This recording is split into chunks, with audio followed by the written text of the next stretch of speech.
Ladies and gentlemen, welcome to the Above Average Hugh Show!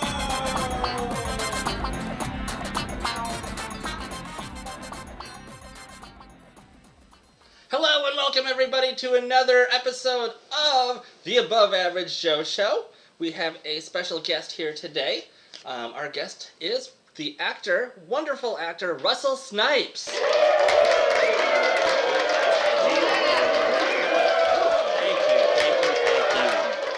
you. And as always, I am your host, Joe. I want better. Wow. Ouch. Okay. So let's focus more on Russell than that lady in the back row there. All right, yeah. How are you doing, Russell? How are you doing today? Doing great. How are you, Joe? I am doing good. I am having a lot of fun doing this. Great. So Thank you so much for having me here today. I really appreciate it. Oh, no problem. And you are now what I would at least consider a successful actor. You've had some pretty good roles. How did you get started, though? Were you born into the acting world? Was it like at 5 years old you saw a TV show? Did you accidentally walk onto a set, stumble into Tom Cruise, and he's like, "Hey, you want to be in a movie?" Or what is your story? Well, it's a pretty long story. I'd never had a formal education in acting, but about 10 years ago, I met a hairdresser that worked in Hollywood, and he looked at me and said, "You have a unique look." And he said, "I want you to do a photo shoot with one of my photographers, Josh Norris." And what I did was I booked that photo shoot, and I didn't know what to expect. It was my first time doing anything like this, and I had a great photo shoot with this photographer, and I started submitting my pictures to modeling agencies and things like that. I got signed and started booking modeling work and working on a somewhat regular basis. And, it opened doors to acting, and I met and networked with a lot of people in, the film and television industry. But what makes this a long story is my agency signed me. I signed a contract with an agency, and I didn't realize it was an exclusive one, and that agent eventually stopped pushing me. So, I felt like I almost felt betrayed in a sense. Yeah. That happens with some of these smaller agencies and things like that. But after that, I walked away just because I was really, I felt like I was, screwed over in that sense. I walked away. I started a business as a financial advisor, wore the suit, 9 to 5, clean cut guy, things like that. And what happened a few years into that, I was very successful, made a lot of money, but, life's not about that. It's about happiness. Mm-hmm. My mother passed away about 7 years ago, and she was the one, sorry. Thank you, she was the one that really pushed me to model, act, and things like that. And she always saw me in the yard making movies when I was a little kid. But I didn't think about that and remember that until years later. And she kept that dream alive and always said, "Don't give up on that. You have a chance at doing something special with it." Yeah. And when she passed away, she was my best friend. She was everything to me. So when I lost that, I felt like I lost everything. And I made it out of that, and it made me and it compelled me to do the things that I always wanted to do, but I never did, and that was acting. I started modeling because I wanted to act and things like that. So after I was working 3 years into this, I was a financial advisor, started my own business. I walked away from that, and then I started making submissions. I had headshots done and things like that, updated my resume, and I started making submissions for background work. And I did, make submissions to some principal roles and things like that, but I didn't know whether I wanted to work in front of the camera or behind it. I came into it with an open mind, mm-hmm. and the more and more I got on set, I ended up, it's surprising how fast things can do if you just simply do what you're told. And this from coming from an extras casting company.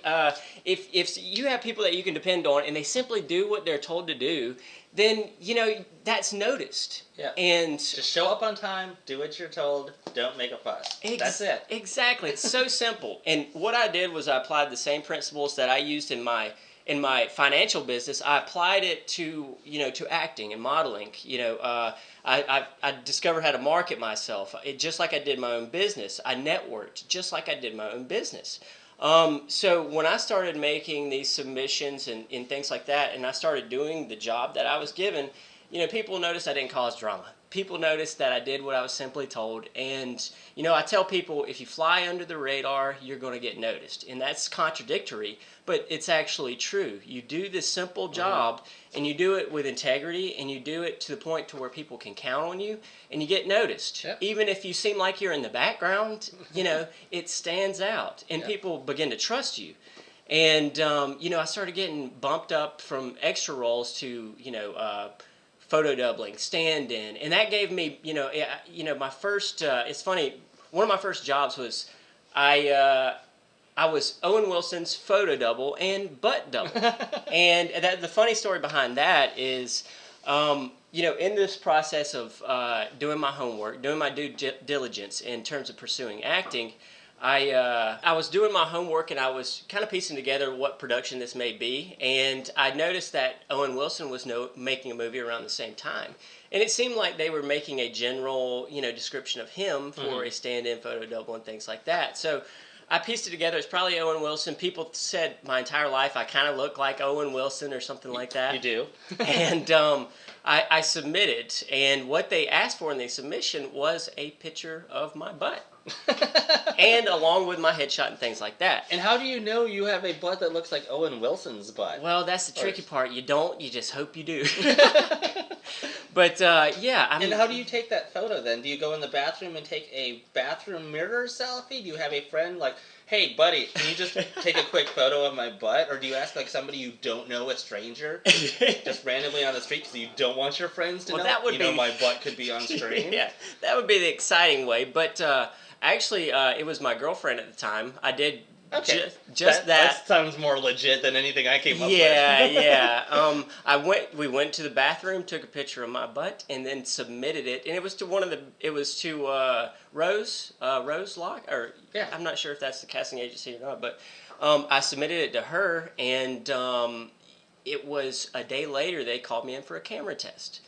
So it was a camera test here in Atlanta. So I used to live in Greenville, South Carolina. So I drove to the camera test and went through the process. And it was funny because I had to go there, get on camera, show my face, and then I had to go into another room, and they actually took another picture of my butt. And then they showed it to Owen Wilson and the casting director, and from that point, I found out that I was cast as his stand-in photo double and butt double. Can I ask a really awkward question? Of course. Do they need to do grooming for that sort of thing? It's funny. I'm going to tell you the process. So I'm kind of curious. Like, do you go in and it's like, we're going to have to shave a little bit, or maybe if we sculpt it a little bit, or for the next 2 weeks, do some more squats, and then you'll be the double. Yeah. Well, it's funny because I met Ed Helms in a unique way, and you say grooming. Well, they didn't. Is this another butt story? Yeah, it kind of is. There wasn't grooming involved in my situation, but what they did have to do was slap on Tanner. Owen Wilson was playing this kind of hippie type character. It ended up being called Father Figures. Was the movie. Yeah. When I was signed on to it, it was originally called Bastards. Anyways, they had to tan my entire body. So this is my first day. This is my first day on set. And they're rubbing Tanner all over me, and I have to get into a robe, and as they are rubbing down my body, I have to keep covering myself, and eventually my robe's completely off, and it's just between my legs covering up my privates. So so they're rubbing Tanner on my butt. Now behind me, Ed Helms pops out of the door with a painted black eye for his camera test, and he says, "Oh God!" And then he didn't realize he was walking into some guy naked and a couple of makeup artists rubbing Tanner on him, and then Ed apologizes for walking in, and I say, "Oh, don't worry about it, Ed. My name's Russ, by the way." And then that kind of breaks the ice and he laughs and says, "Hey, I'm Ed." And that's my story for meeting Ed Helms. You know, I grew up watching him on The Office and things like that. Big fan. The Hangover. Yeah. But you know, just to answer your question, there wasn't any grooming involved, but they did have to slather tanner all over me. You know. But yeah, that was probably the first legitimate gig that I had. Before that point in time, I'd just done background work. And background work, you know, it's good. I tell people always start there because then you can see what part do you want to work in. Do you want to work in front of the camera, behind it? You know, if you get on set as a background actor, there's a lot of downtime on some of these sets. Yeah. But you get to see, you know, the cinematographers working, the DPs setting up light and organizing things. You get to see the director directing and things like that. So it provides a great opportunity to really see behind the scenes and see how it works on these, you know, medium, big, and huge mega budget movies. Yeah, and especially being background too. Not to downplay it because I've worked background, I've done background casting, but it's fairly mindless work. Yeah. Because all they're doing is, okay, just look busy sitting at this desk, or walk from this point to this point. So there's nothing typically too complicated about it, to where you can pay attention to the guy that's hanging the lights. You can pay attention to the guy that's running the camera and why they're changing the angles, why they're moving this lighted angle to this over here, Yeah. why are they lighting up the wall behind the guy? Don't you want to see it? Well, no, because you want to feature the wall and you want to see those textures behind him and bring that to life. And you get to see all of that stuff because you're not caught up in thinking about what are my lines, what are my movements. It's like, my movement, I just need to walk. Yeah, exactly. Which most people, I will say most people, can't screw that up. yeah, and you'd be surprised sometimes. Sometimes people surprise you, and it's crazy. There's when I was working background years ago, there were so many people that just couldn't follow directions, and it was just so unprofessional. And I'm like, you have an opportunity to see something that you wouldn't normally see in your day-to-day life. So why are you gonna sit here and act like a diva, or why are you gonna do something that's inappropriate or draw attention to yourself when it's not? It's the wrong way, the wrong time. Yeah, and you have an opportunity that millions of people would love to have, and you're given this opportunity, and then possibly screw it up. Yeah, and just come in, do your job, be professional, go home, and you get a paycheck for it. Yeah, exactly. But yeah, I'm not sure what I'm talking about now. Forgotten the question, but yeah. Well, we were talking about your history and where you started and how you got to places that you've been. So you've already talked about working with Ed Helms, working with Owen Wilson. Yeah. And what else have you worked on? After I was Owen Wilson's photo double, I got hired as MacGyver's stand-in. I was actually the lead's stand-in, Lucas Till. Yeah. We just talked about him on the last podcast that we recorded, Okay. which it may not air in order, so I may be referring to something that they have or have not listened to yet. But yeah. Because she had worked on the episode when they were in Puerto Rico. So I don't know if you worked on that episode too, that just aired like last year. But Puerto Rico hit the hurricane, so they went there to kind of help things out, and she was in the bank while it was getting robbed, and she was right next to him. So you may have been standing next to one of our other guests. Maybe. And didn't even recognize each other and know it. And exactly. Cross paths again because you just saw her like 10 minutes ago. Yeah. It's an amazing small world. It is. But you worked with Lucas. Yeah, I worked with Lucas. I was working season 1 of MacGyver. So I did that season, and I started out as a stand-in, and then they bumped me up to photo double.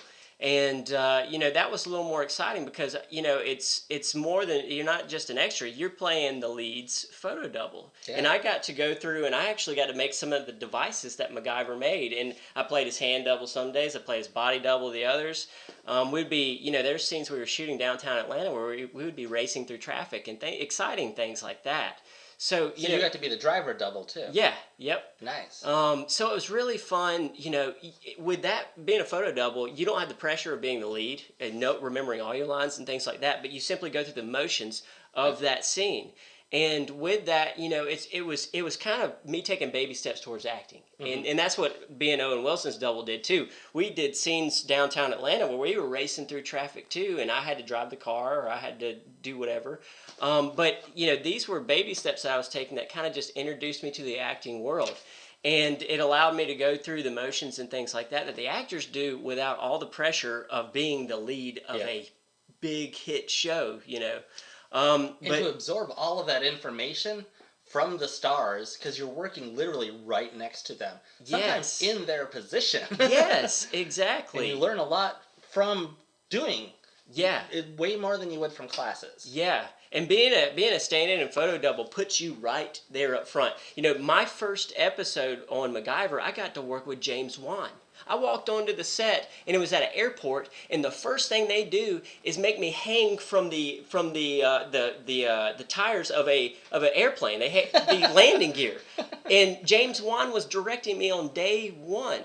James Wan is one of the most well-known directors in the entire world. So right from the get-go, I was just blown away with what the position that I was put in and how lucky I was to have that. You know, every episode I would be able to meet the principal cast and I'd be able to shake their hand. And you got, being a stand-in and photo double, you get to have these intimate moments with the crew, as opposed to background. You know, you're at a distance, but you can watch. Mm-hmm. But when you're there as a stand-in and photo double, you are on the front lines of sorts, and you really get to see and interact with everybody.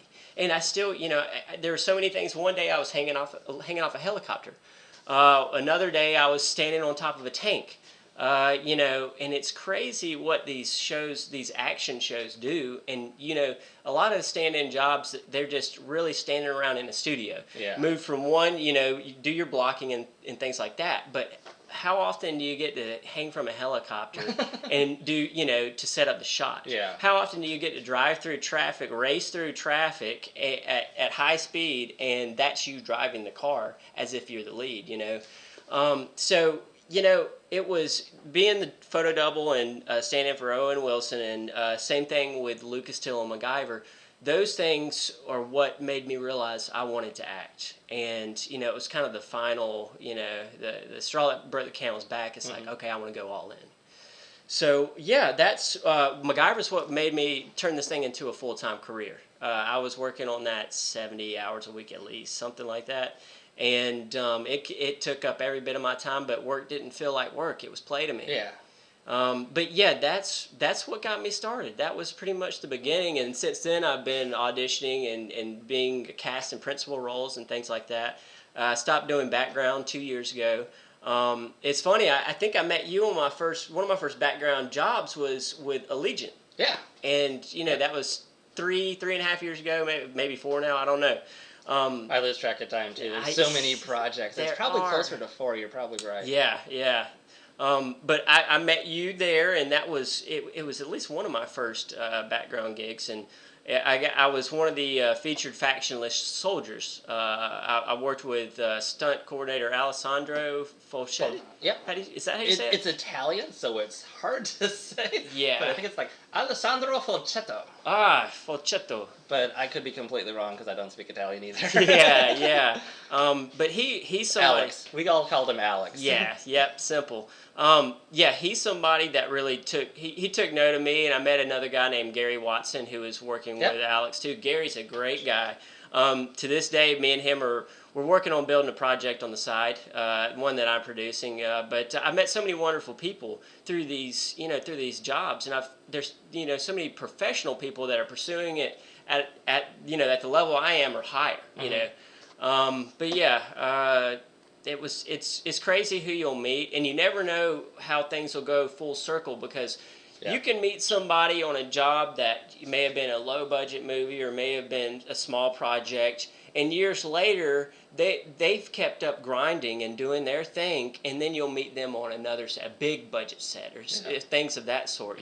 So this Atlanta film community it seems small to me. It's almost intimate. There's people you see. It definitely is. Yeah, you know that. Yeah.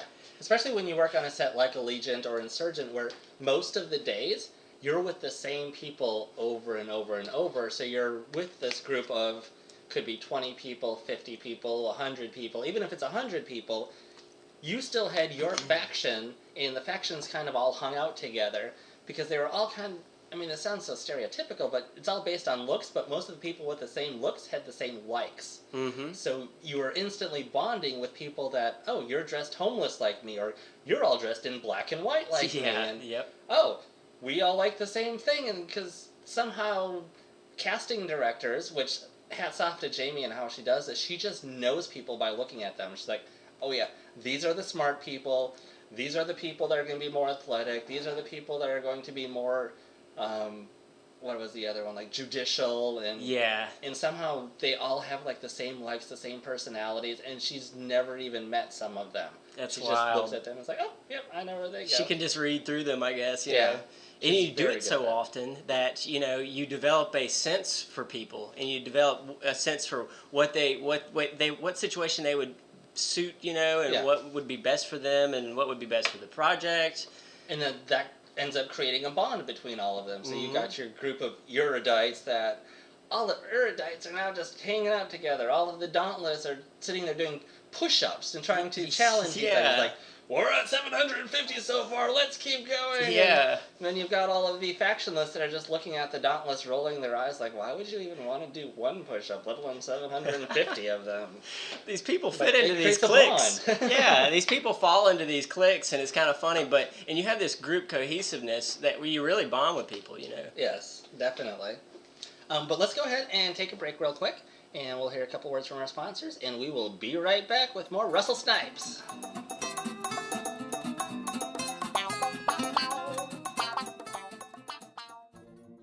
Coming soon to a theater near you this fall. A movie about a guy and a girl. And this thing happens. You'll laugh. You'll cry. You'll post about it on social media. Then you'll laugh about your post because you think you're a clever little cockatoo, and you know it. Soon the whole world will know it, but not until you hit post. You second guess if it's funny, or maybe it's just funny to you. You'll get all insecure, but you'll post it anyways, and you'll get about 16 responses. Not too shabby. Not too shabby at all, you little clever cockatoo. This episode brought to you by Rewind. This episode brought to you by Rewind. This episode brought to you by Rewind. This episode brought to you by Rewind.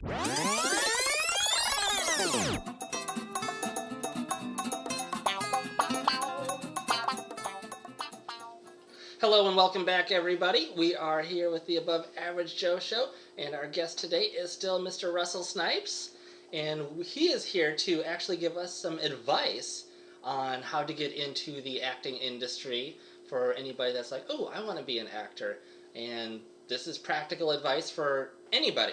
So this will be if you're just starting out, if you've never done it before. These are some very good tips and tricks that will help you to succeed. And Russell, you can take it away from here. All right. Really, there's a few simple things that you can do, and they will get you noticed. They will get you. They'll get you, more jobs, and people will realize when you do these things that you're taking it very seriously, and you want to succeed. But for starting out, I always tell people to get involved and network. Doing background work is a great way to do that because you have a lot of downtime, and at the appropriate times you can speak with people like the PAs and things like that, and a lot of people get involved in background work and then they end up working as a PA or things like that. And, it gives you a great perspective of the entire, behind the scenes and what really puts the show together. And when you say PA, what is a PA? Production assistant. And what do they do? They help really facilitate everything on set, from handling extras to, they have wardrobe PAs that handle the wardrobe and things like that. They're the people that really make the show happen outside of the directors and the director of photography, the main director, and the gaffers and things like that, lighting and stuff like Gaffer. that. What is a gaffer? All these terms that nobody's going to know unless they worked on set. Oh, man. Gaffer's an electrician for anybody that's curious. Yeah.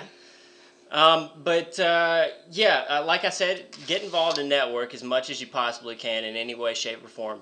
I always tell people to get a good headshot and audition. It's key to have a good headshot. People need to be able to see how you look right here and right now, and they want you to look. If you submit a headshot, it should look like how you look right now. Some people submit headshots that are 10, 15 years old, and you can tell that right when they show up. Oh, you look completely different now. But always have a recent headshot, and don't Photoshop it. Oh no! Do not use filters. No, do not use any sort of effects. No, that's unnecessary, and people want to see the real you, not a smoothed over version that you wish you were. You know. And as far as the headshots go, what would you suggest for doing, like, for backgrounds? I've seen people that have used plain colored backgrounds. I've seen people walk out into a field. I've seen brick backgrounds. Is there any sort of advice that you would give for choosing a background for where to set yourself? In terms of a background, you don't want to choose something that's too distracting. You want to be the focal point of the photo. So whatever it is, you don't want a lot of commotion in the background, which is, you don't want a lot of different colors and vibrant colors. You want to be the main focus of the picture. So right when the casting director looks at your picture, their eyes need to be drawn to you, not the pretty colors in the background or fluorescent colors or anything distracting. So I always tell people have a plain background. When you're outdoors and things like that, shoot against solid colors and things of that nature. And then when you're looking for a photographer, there are 100 photographers in Atlanta that do headshots. Yes. How do you find the right one for you? Well, what I did in the beginning was I asked working actors. I looked up their headshots and saw that they were good, and I asked, well, who did you get your photo taken by? And, I networked with so many different photographers that way because I would really just ask, working actors, who have you worked with, who produces good work, and who knows, the headshots that they are looking for in the industry. And that's kind of how I got a feel for who's good and who's not so good. And so it's a lot of referral and who you know, and yeah, and if they can prove themselves with somebody else, you will trust their word of mouth exactly more than going online Googling Atlanta headshots and just picking the first name that pops up. Yes, exactly. There's a plethora of photographers here, so you want to go with somebody that's proven because when you do a headshot, you're typically going to pay money for it, and that's something that is a worthwhile investment, and you do have to be willing to take some of these worthwhile investments because in the end it'll ultimately put you in the best position to succeed. So that's why headshots vital, having a good one. And you also may have different headshots. You may have one, I have one with more of a commercial look with a smile and I'm wearing a suit. And then I have one where I'm wearing a leather jacket and it's a more intense look. And I use that for the antagonist roles, and bad guys and things like that, more serious, dramatic roles. And then if they're looking for a family man, I use, the nice smile headshot with, in a suit or, I'm dressed in dad clothes or something like that. But yeah, you will kind of want to tailor your headshot to the kind of actor you want to be. So, side note, which we will come back to this later, because this was a movie that I loved. What kind of headshot do you use for an astronaut role? Oh, astronaut role. I don't know which one I used. Actually, my agent submitted me to that one. So I don't know which one she picked, but whatever one she picked, it worked. Oh, awesome. Next point. Let's move on. All right. The next thing I say that you need to focus on is building your reel. If you really want to act, the main thing in the beginning is getting your headshot and building your reel. Directors want to see what you're capable of. They want to see at what level you can act, and it needs to be able to translate to the screen. So at any and all costs in the beginning, when you have no reel, you do as much as you can to build that reel. Do student films, of course, audition for paid roles and things like that. But even if it's unpaid, in the beginning, it's worth it. It's part of the investment you have to make as a serious actor to put yourself in the best position to succeed. And to do that, you have to start somewhere. So building your reel is a huge part of that. And it took me probably 2 years to build a legitimate reel, and 2 years of audition after audition after audition, and free project after free project after free project. Yeah. You volunteer your time, and in the beginning you can only expect so much. You can't expect to get high pay when you're an inexperienced actor that is not proven. And sometimes you can't even expect to get paid because you may not really know how to act, but you want to learn, But it's essential to build your reel, and it shows people that you can act. It shows the director what you're capable of, and it shows them, your range too. On your reel, you want to show everything from, your comedic side to your serious side, being dramatic roles and things like that. They want to see versatility, and the more that you can show them, the better.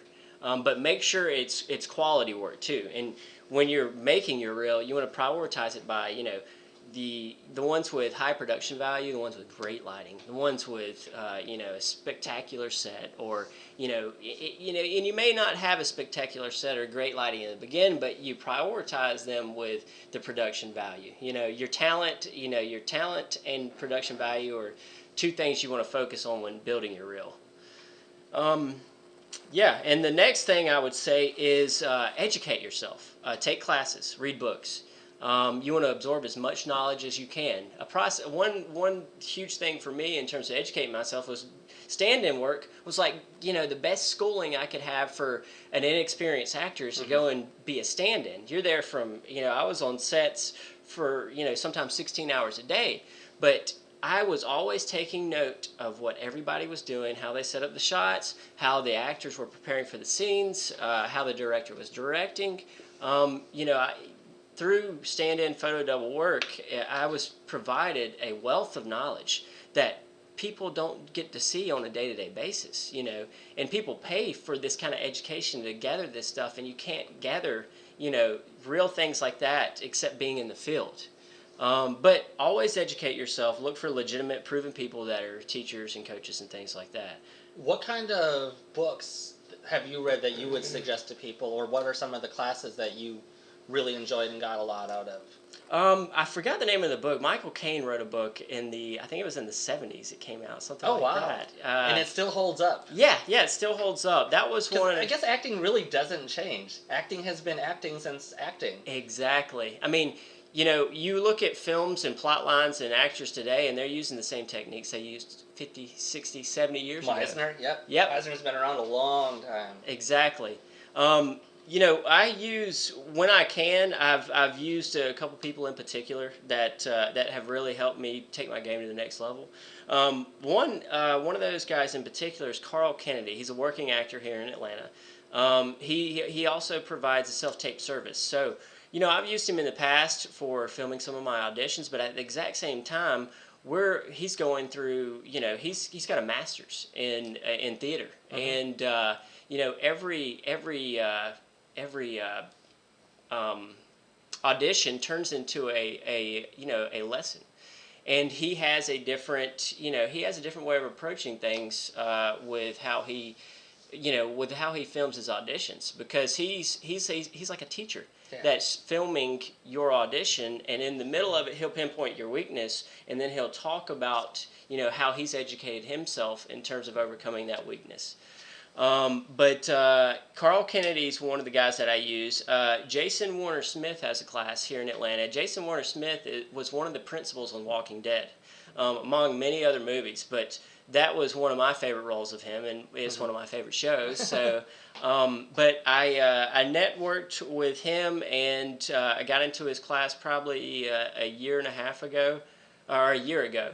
And he's one of the guys that takes this very seriously in terms of educating yourself as an actor, and he educates people from the ground up, whether you have any experience or you've been acting 10 years.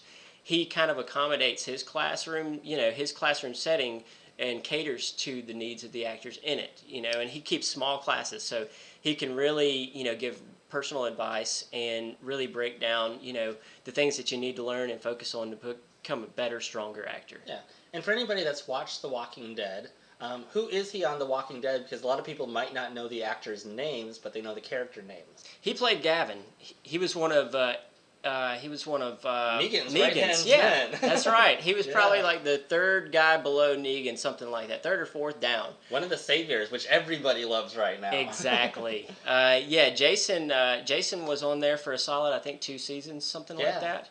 And he's not working on that show anymore. But everybody finds a fate on there eventually. That's right. That's right. Unfortunately, R.I.P. Sorry for the spoilers if you aren't caught up. Oh man. The next thing that I would tell actors to do and focus on, whether you're experienced or inexperienced, is focus on discovering your brand. You have to know your range. You shouldn't audition for a role where the character is 40 if you're 20 or you look like you're a teenager. You need to focus on the roles that best suit you and the roles that you're most interested in.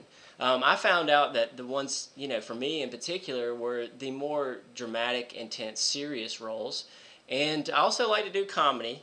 But I end up getting cast as very serious and, sometimes the bad guy. I also do stunt work, so I end up in a lot of action roles too. So if you have a stunt background, know that's in your wheelhouse.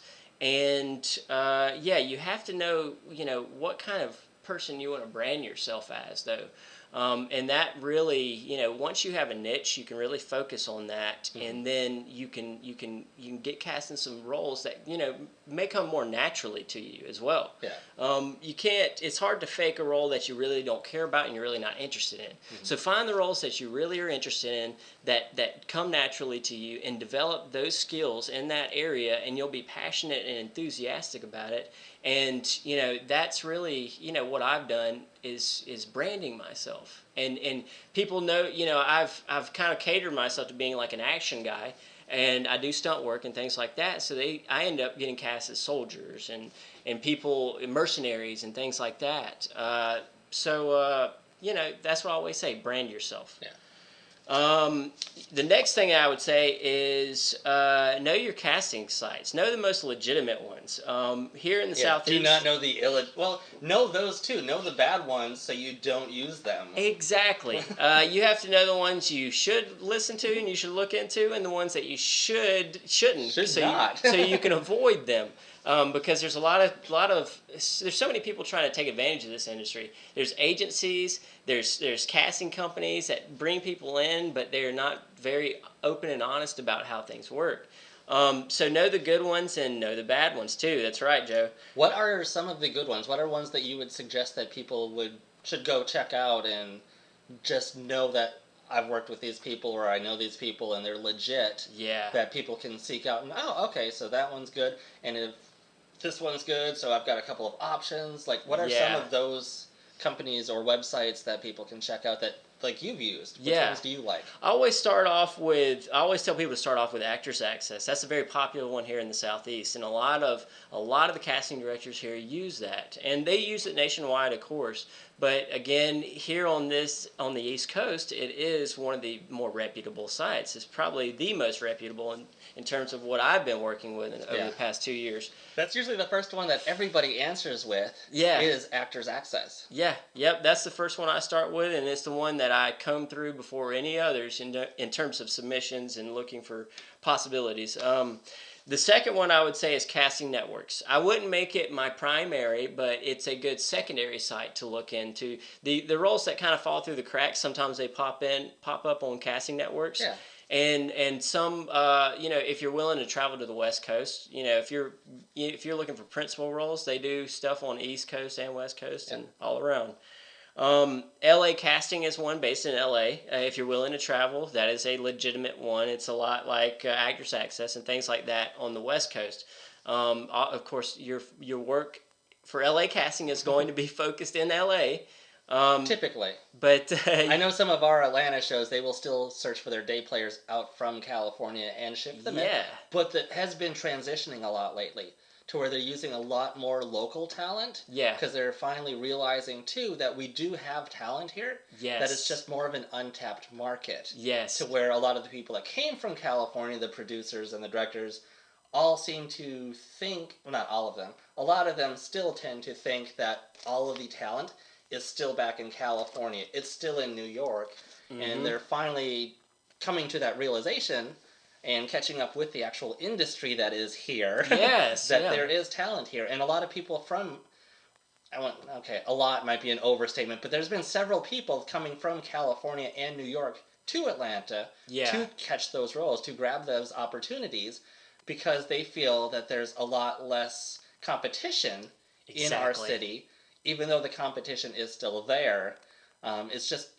For them, I guess it's like a different landscape. Yeah. It's a whole new monster for them to try and go through, so it gives them that little bit of energy and a little bit of more, I'm going to try harder now that I'm in a new location. That's and right. Gives them that little extra push to just keep moving on. Yep. Atlanta, unlike LA and New York, Atlanta's not, in my mind, it's not as overly saturated as LA or New York. Like you said, the competition is harsh out there, and in New York too. You have 10 times as many actors there, if not more, that are pushing as hard as anybody here, and there's only so many roles, but here in Atlanta, I think for somebody starting out, I think this is the best market to start out in, because there's not nearly as much stiff competition as those areas. Now, you have to work hard to earn these jobs. You're not going to get a break because you're working in Atlanta. But, I look at, working in entertainment industry as it's calculated gambling. You do a few things right, then you're going to increase your odds. So a part of my calculated gambling is doing all this advice that I'm suggesting, but also putting yourself in a market that you may be able to take advantage of also tilts things in your favor. So you do as much as you can to increase the odds that you're going to win in this process of, like I said, calculated gambling. Yeah. It's like counting cards in poker. Yeah, exactly. And you put yourself in the right position, then you increase the odds that you'll get cast. Yep. That's exactly how it is. You just got to do your due diligence. Yes. Which is I wouldn't say a lot, but there's several people that I know that's a lot of what holds them back. Is that they feel, I've got the talent, I've got what it makes, I've got the X factor, I've taken the classes, it should just happen. Yeah. And even for the actors that are in California that have made it, that are the stars, that are the household names, they're still taking classes. Yes. They're still training themselves. They're still going through things because they're still, maybe I should try this, maybe I should try that. Because there's so many different techniques, there's so many different things that they can learn that they're never stopping learning. Yes, exactly. Which it's just like the IT industry. IT never stops changing, so they have to adapt. The actors that have been around for the last 40 years straight have been adapting with all of these changes, and that's what keeps them in the industry. And you see other actors that have just fallen off the face of the earth. Some of it, of course, is by their own choice. It's like, I just want to be out of the spotlight, which is their choice, which is awesome. But if you want to stay in that spotlight, you have to keep working. Yes. You have to keep working hard. You have to keep bettering yourself. Yes. Or you will fall by the wayside. That's exactly right, Joe. You have to continue to evolve as the industry evolves. And even if you're A or B list actor and you've made these huge big budget movies and had enormous success, you still have to keep your game at a high level to compete with everybody else, because somebody wants your job. At all times, somebody wants the job. Everybody wants your job. So if you keep changing with the industry, you keep educating yourself, and you keep doing these things that keep you at the front lines of sorts of consideration for roles, you have to do those things to stay afloat. And not only stay afloat, if you want to take it to a high level, you have to do these things. You have to educate yourself. You have to, you have to be disciplined, and you have to be very, not, I wouldn't say the words critical, but you always have to constantly evaluate yourself and put yourself in a position to where you're doing the best things to give you the best chance of success. Yeah.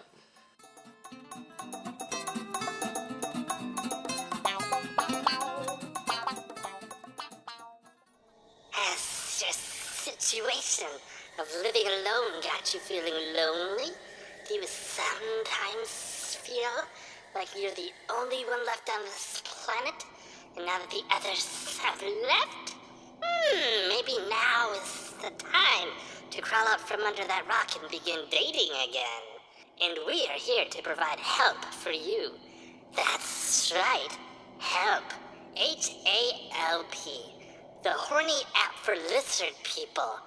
We will search our database for other lizard people living in your area and match you up with that special someone. It could be your neighbor, your dermatologist, your OBGYN, or possibly even that Britney Spears. You only have to answer 3 quick, easy questions, and we will find a match instantly. It's that simple. Help, the horny app for lizard people. But don't you worry, because help is on its way.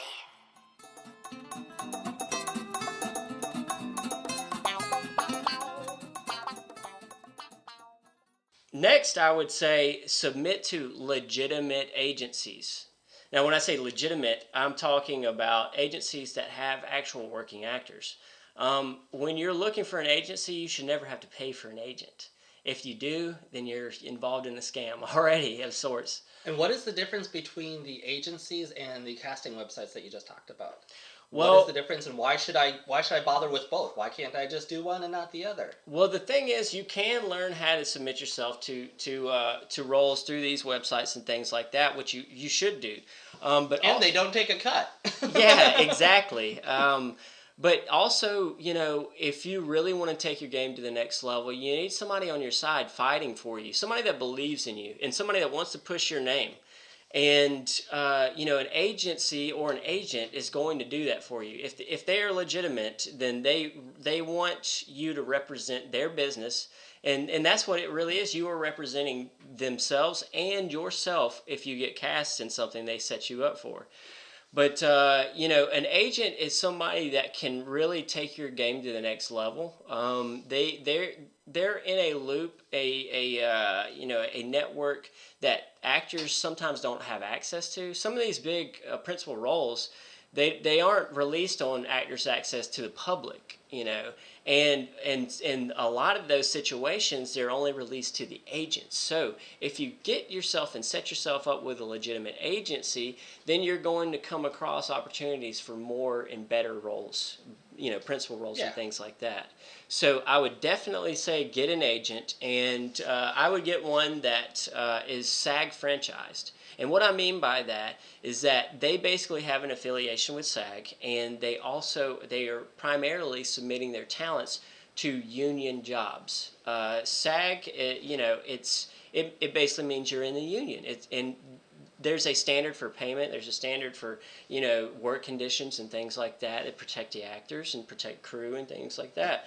But you want to get with a SAG franchise agent because they're going to be able to submit you to the most legitimate and the best jobs out there on the market right now. With that, I always say set up an IMDb account, IMDb Pro. You can do great research into what agencies are keeping actors busy. A lot of people don't know this, but you can come through, A, B, C list actors, and you can find out who represents them. So if you go look at actors and you look at the ones that are working on a regular basis, you can actually go and find out the agency that is representing them. So if you do your homework and you find out the agents that are keeping their actors busy, those are the agencies you want to submit to and possibly sign with. You'll find agencies that aren't so legitimate and they're not keeping the actors busy, but the ones that are, those are the agencies that you can gather from IMDb Pro, and you can kind of compile a list to submit to. You wouldn't want to submit to the agencies for the A-list actors because that's kind of, you have to get to that status before you can almost qualify for consideration. But the B, C, and I don't want to say D-list is in there bad, but they're working actors. Yeah. Look into the working actors and who's successful, and look into the agency that actor is affiliated with, and then from there you can find out the submission information for that agency online. Typically.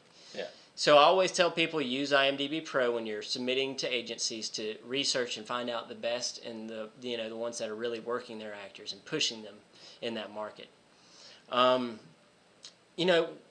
One big thing that I say in terms of advice for anybody, whether you're starting out or you've been an actor, is sacrifice and take risks. And with that, what I mean is, I have an example. One Friday, early evening, my agent called me and said, you have to, she didn't say I had to be there. She said, you have an opportunity in Miami. And I'm in Greenville, South Carolina. 12 hours. It was actually a 14-hour drive. She said, American Crew is casting for models for their next international campaign and their a magazine ad and things like that. And this was a modeling job, but the same idea kind of applies to modeling and acting and things like that. Yeah. But this is just a good example. She called me at 7 p.m. on a Friday night, said there's an opportunity for me to meet with American Crew for an audition to be one of their models. And I asked, what time is it? And she said, 10 a.m. So it's 7 p.m. on 13 hours Friday night, and there's a meeting at 10 a.m. and I have to make the decision right then and there. Do I go? Do I not? The agent was like, I'm not going to get mad at you if you don't go because it was sudden. Yeah. And I had plans for the weekend. I had everything set up. But and that's a no sleep drive then, unless you've got a buddy to go with you. No sleep drive when you're solo, and I had to leave the second I got that call, or if I waited an hour, I'm risking. You've already lost it. Exactly. Because you have to show up on time. Have to be on time. Always be on time. Always be early. Exactly. But I said, okay, screw it. I'm just going to go do it. I'm all in. I love acting and modeling. This is what I want to do. This is what I am going to do. So I get in the car and drive 13, 14 hours, no sleep, and I ended up arriving there 20 minutes before the call time. I got there, and I was immediately pulled aside and used as an example of the look they were looking for. Oh, wow. And I was just blown away because I had no sleep, bags under my eyes. In my mind, I looked rough. You haven't had a shower in the last 14 hours. Greasy hair, everything. Yeah. Fast food dripping down your shirt. Crumbs on me and everything like that. But yeah, I took that sacrifice. I ended up immediately getting noticed. And I felt like this was some joke. Like, are you guys serious with me? There were 200 people there, and I was like the 20th in line. And then they pull me outside of the line. They pull me into this private room, and then they have all 200 people. They pull all of them in there to see me and say, this is the look we're looking for, and this is kind of the hairstyle and things like that. And then they asked me to do, it's like I had to do an on-camera. It wasn't an audition, but I had to introduce myself because they were going to show this to producers and things like that. So I went through that process, and I was immediately noticed after taking the risk of driving 14 hours straight overnight. The next day, I found out I was cast. Wow. And then not only... Were you already driven all the way back No, home? I did hang around. I did hang around because I had a little bit. Because you had no sleep. Yeah, that was the main reason.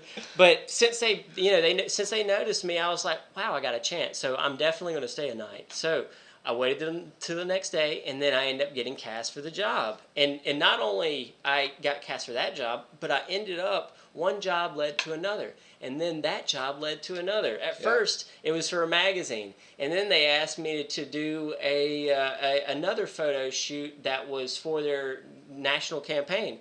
And then I did that job right and listened and just did what I was supposed to do. And snowballed it. Yeah, and then I got invited to a runway show.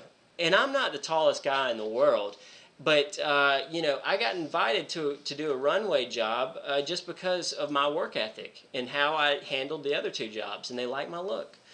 But that was a situation where most people wouldn't have made that drive. But the next day, it already paid for itself, and not only it paid for itself, but it was tenfold because I got two other jobs from it, and they were some of the highest paying jobs I've ever had. Yeah. And another example is I always wanted to work with Hugh Jackman. So when they were making Logan in New Orleans, I didn't care what the pay was. I didn't care what the position was. I said, I just want to go there. I just want to see him. I just want to be on that set. And I'm a huge fan of all of this work and things like that. So I submitted to... favorite Hugh Grant movie? Or sorry, not Hugh Jackman. Favorite Hugh Jackman movie? Hugh Jackman. I'm a big X-Men fan. So I've loved every single movie they've made with him as Wolverine. Yeah. But he's made so many good movies, that's hard to pick too.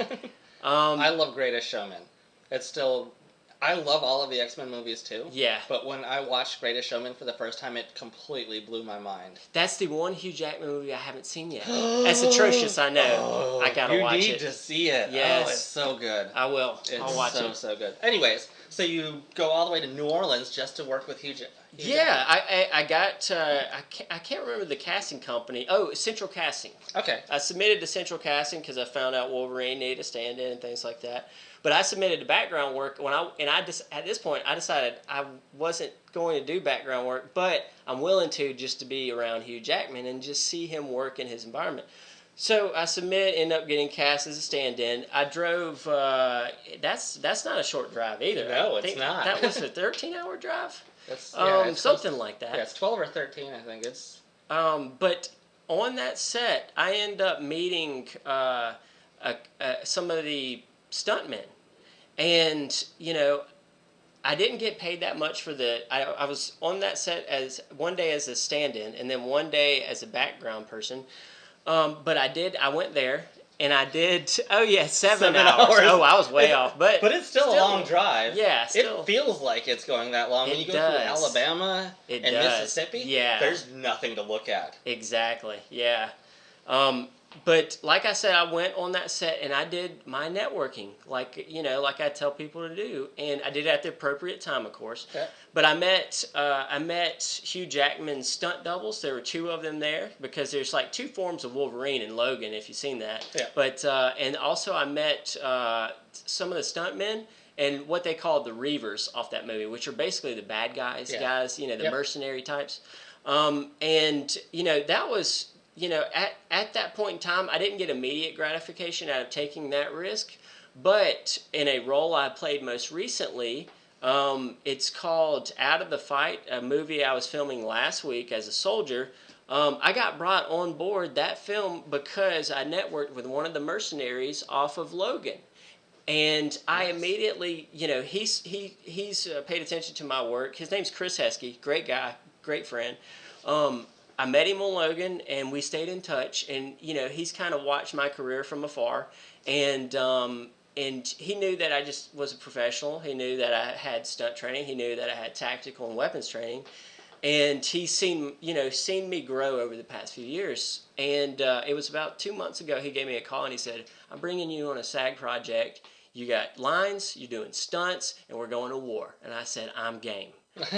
But at that point in time, you never know when things are going to pay off for you, or you never know why. But this is why I say take risks. If I never would have went to Logan, I would have never gotten the call from Chris to bring me on board, not only as a stuntman and a soldier, but principal role with lines. And he didn't even worry. I didn't have to audition because he's seen my reel. He was brought on board as the military advisor for Out of the Fight. So as soon as he signed up for the role of military advisor, he went to the guys that he could count on, and I was one of those guys. And I would have never met Chris had I not taken the chance and randomly driven to New Orleans for a background day and a stand-in day on Logan. So that, just in the past few weeks, that went full circle. And I did Logan a year and a half, 2 years ago, something like that. So always take risks, and you got to be willing to sacrifice things. And never burn those bridges. No. Keep in contact with the people you meet, because you never know who's going to make it and who's not. Exactly. I always tell people you never know where people are going, because I've worked on sets with directors that took the industry as seriously as I have, and 2 years later they're working with millions of dollars on a big budget, and now you're on a short list of people they're considering, or you're high on the list for people they want to audition for these roles. Yeah. So you want to network with people that take it as seriously as you do. So you never know where anybody's going to go. And I kind of have I think all people in this industry have a tight-knit group of people that they can count on, that they know they can call, show up, do the job right. Yeah. And that's how a lot of work and opportunities are given in the industry. The next thing that I say to people that are looking to becoming a working actor is use your social media to network and market yourself. When I had my own business as a financial advisor, I used every tool I could to increase my odds of making sales, or handling somebody's, wealth or something like that.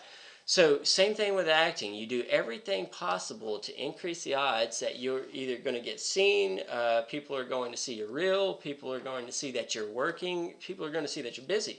And just as an example, I'm pretty sure I might have popped up in your head just because of a post I made this past week. You never know who's going to see your work. You never know what's going to happen. And I think I know what post it was, and it already paid for itself because I'm here with you, Joe. And honest to God, that's how it happens. And it was done for free. It's on Facebook. It's not like you had to pay for a Facebook post. No. But, you realize that I'm a working actor, and I'm taking it seriously. And you've seen me develop, too, over the past few years.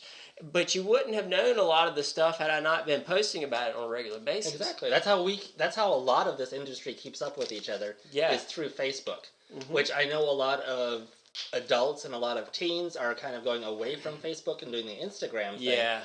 But in this industry still, film industry still relies on Facebook. Yes. They haven't made a transition to Instagram. I mean, there is some people on Instagram. They have their Instagrams and everything. Some of the casting companies use their Instagrams for extra promotions. Yeah. But the main focus is still on Facebook. Yes. And a lot of people, ask me, they're like, how do you get some of these roles and how do you get in touch with these people? Well, I've turned into a Facebook mastermind. I network with only actors, producers, writers, cinematographers, everybody behind the scene and everybody in front of the scene. That's all I use my Facebook for now.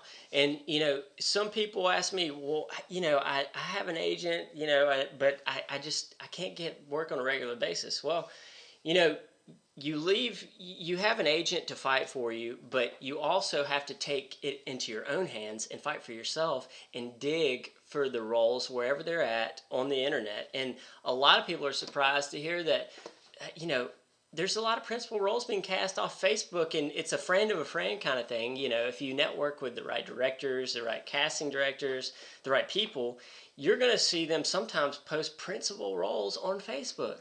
There's Facebook groups for actors and models that post casting calls that are off the sites you have to pay for to get. So if you have no money you have no excuse when you're trying to, fight for jobs as an actor.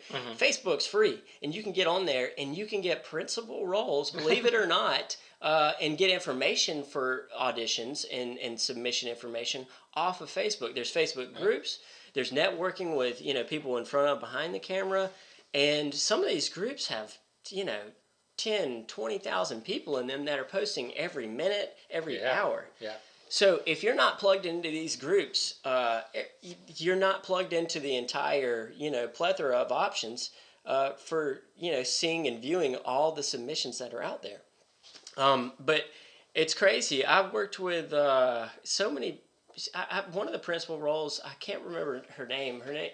She was Mike Tyson's first wife, Robin Gibbons. Robin Gibbons, yeah. I co-starred with Robin Gibbons off of a Facebook post that was never even on casting networks, was never even on Actors Access, was never on LA Casting.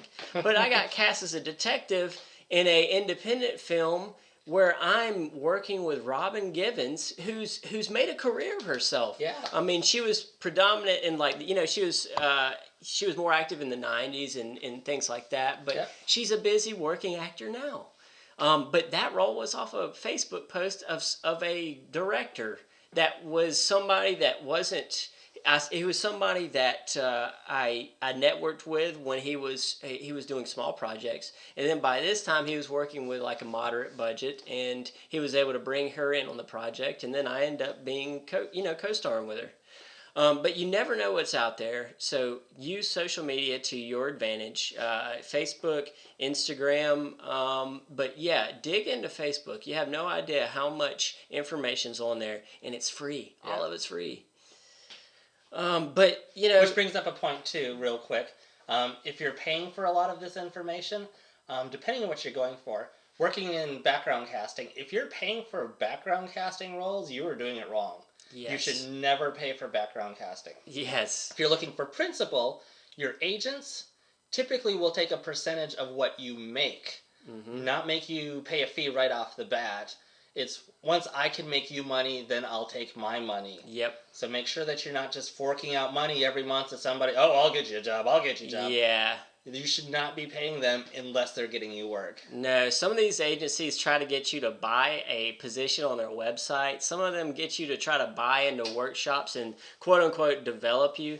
And the thing is, yes, of course, you've got to be developed. And now your agent should suggest educating yourself and things like that.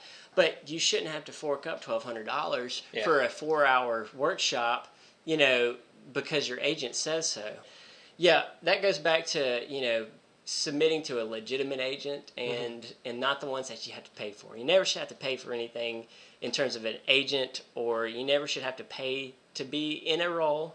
It doesn't work that way. And if you come across that, be skeptical. Yeah. Unless you're making a donation to a charity that is saying we'll give you a walk-on role. I have seen those, and if you want to pay the $2,000, $4,000 to do background, you can go ahead if you've got that much money to do it. But if you're doing background, they should be paying you. Yep, exactly right, Joe.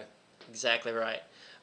Those are the main things that I tell people, in terms of, if you're starting out or even if you're seasoned, you keep doing, these few things and it's going to end up paying off. You do a few things right, people notice. Yeah. When people notice, you get cast, you get called. And you get called back. Yeah, exactly.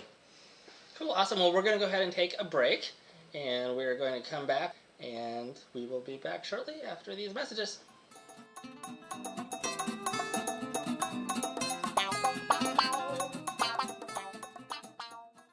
This episode brought to you by Lent. Lent, the best time of the year to give up something sacred, like abstinence or sobriety.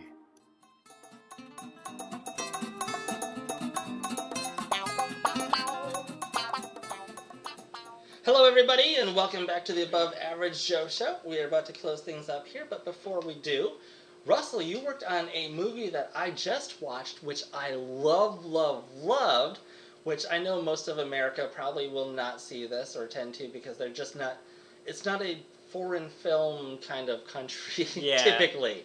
But if anybody out there listening is a huge Bollywood fan, movie that I would completely suggesting, even if you're not a Bollywood fan, go watch it. Just because it's so amazing, watch it with the subtitles, totally worth it. It will blow your mind. The movie is called Zero. That was from Bollywood. There's a huge anticipation for this movie, too, before it even came out, while they were filming it, and you got to work in this movie. Yeah, Tell us a little bit about working on this movie, having to work in Bollywood, and any sort of maybe language barriers, if there were any sort of difficulties, and just the fun that you guys had on set. Yeah. Well, I had a great time on that set.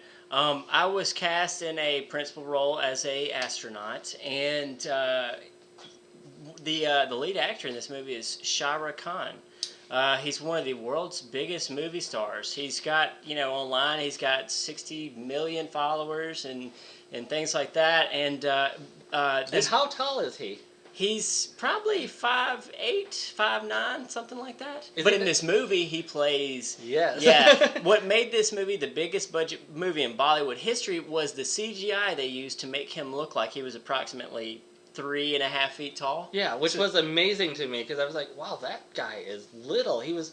Literally, you had what I would consider like normal-sized people, quote-unquote. Yeah. And he was barely up to their chest. Yes. Even though they were actually the same height. Yes, yeah. And you could not tell. It was like watching Lord of the Rings. It was. When you see the hobbits. Yep. That's exactly Totally what they did. They did the same. I think they used the same technology to do this with him. And they had a photo double, stand in for the scenes where he's a little guy, and they superimpose Shah Rukh Khan's face on him. But that's what made it end up being the biggest budget movie in Bollywood history ever. And I had a great time on that set. I got to shoot a scene with Shah Rukh Khan, of course, and also I did stunt work on that film. They had me hanging in cables over a space shuttle, preparing as an astronaut for the conditions of space. So we're doing training exercises within the film, preparing us for what we're going to encounter in space. So.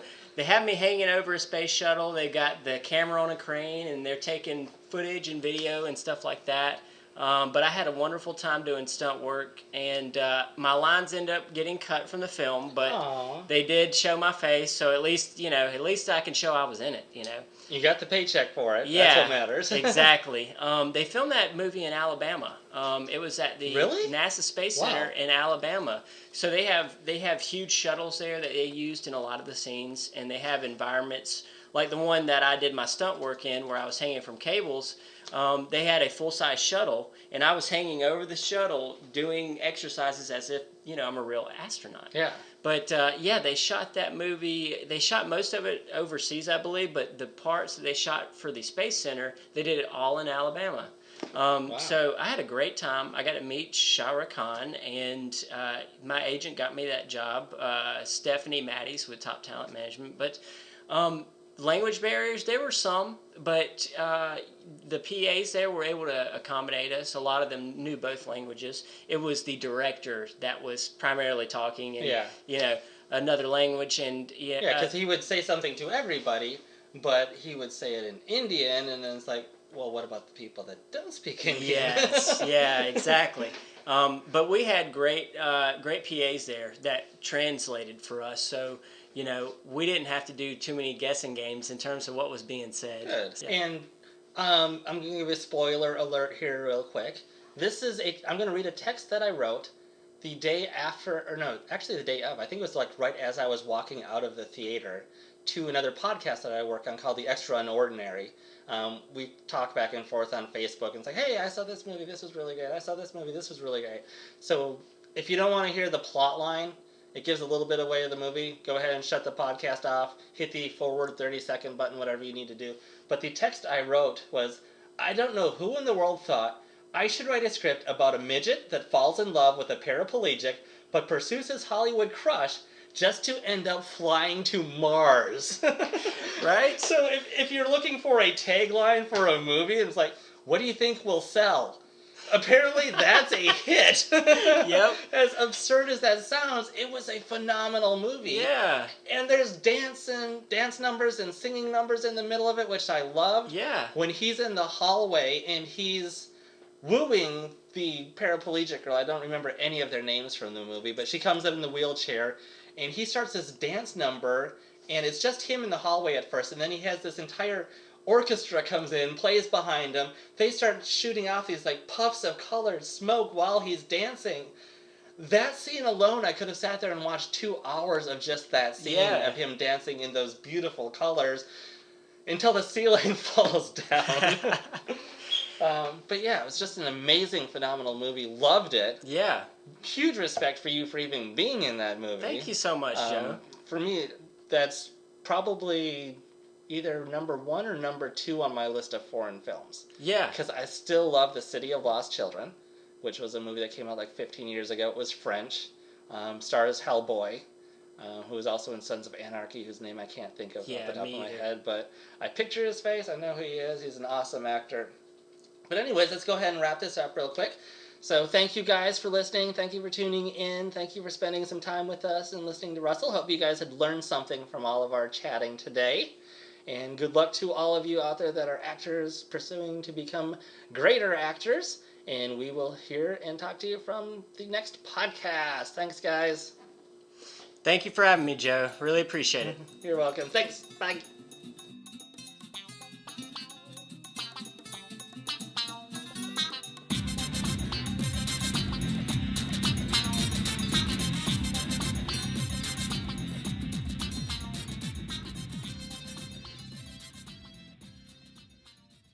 Thank you again to our special guest, Russell Snipes. Special shout out thanks to Addison and Jamie Lynn for all their assistance on this episode.